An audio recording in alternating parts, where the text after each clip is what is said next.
Insana fi ahsani taqwim.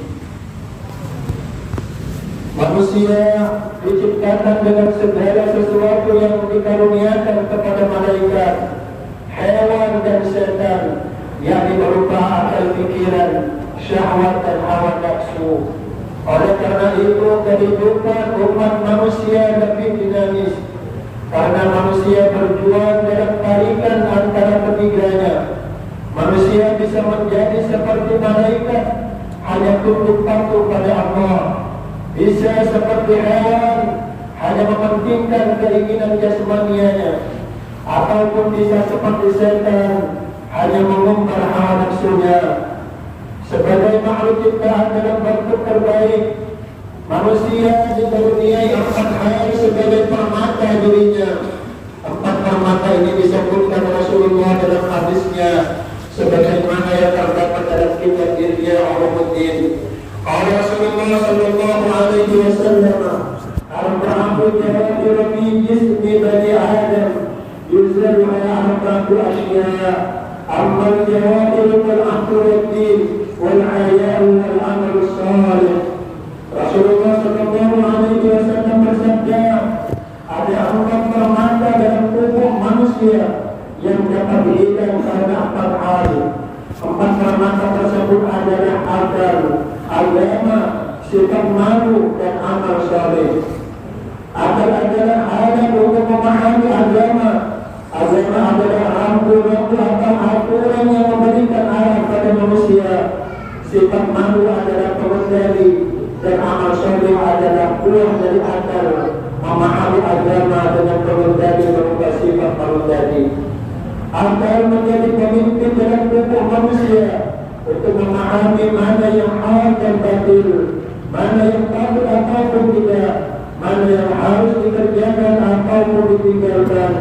Ibnu Hajar Al-Asqalani dalam kitabnya Rasailul Ibad mendefinisikan akal sebagai jawharun ruhaniyun Allah Ta'ala muta'allaqan bi badal insan ya'rafu bil haqq wal batil. Permata rohani ciptaan Allah yang berada dalam jasad manusia untuk mengetahui sesuatu yang hak dan batil. Ma'asyiral muslimin rahimakumullah, permata kedua yang dikaruniakan Allah kepada manusia adalah agama. Agama adalah aturan atau norma yang mengarahkan akal manusia untuk menerima hal-hal yang baik, layak dan pantas. Agama menjadi pedoman bagaimana manusia menjalani kehidupannya, bagaimana mengendalikan syahwat dan nafsunya.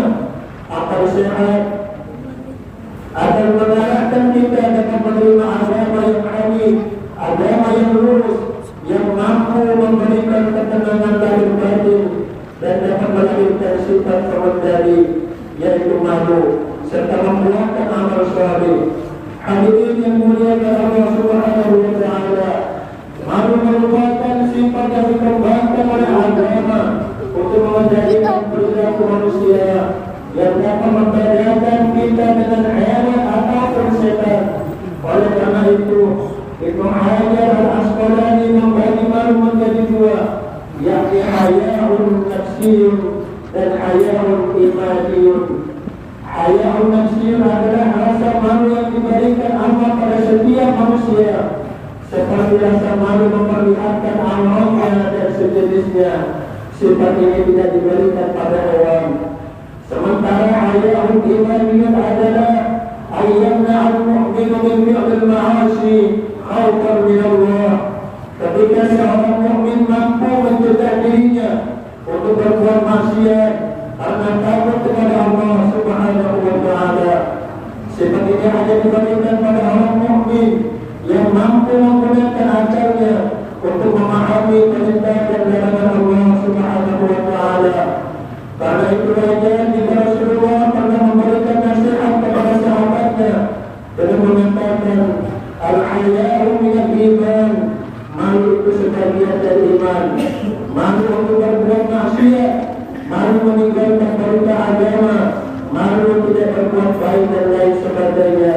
Ma'asyiral muslimin rahimakumullah, permata yang terakhir yang dimiliki manusia adalah amal saleh.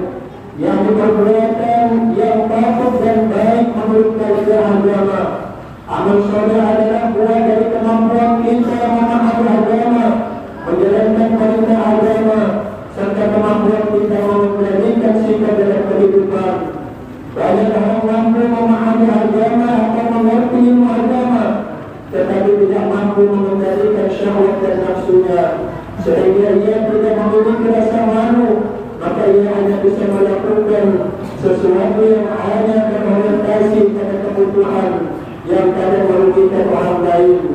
Contoh sederhana yang dapat kita amati dalam kehidupan sehari-hari, betapa banyak orang pandai agama tetapi tidak mampu mengendalikan diri, sehingga ia bukan mengamalkan ilmu agama, namun hanya memperalat agama untuk kepentingan dirinya atau kelompoknya.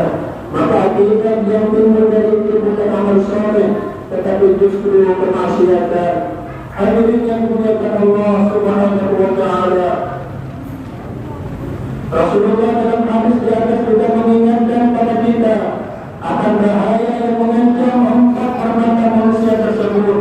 Rasulullah mengatakan, al-ghadabu yuzilul aqla, wal hasadu yuzilul din, wal tama'u yuzilul haya, wal ghibatu yuzilul amal as-salih.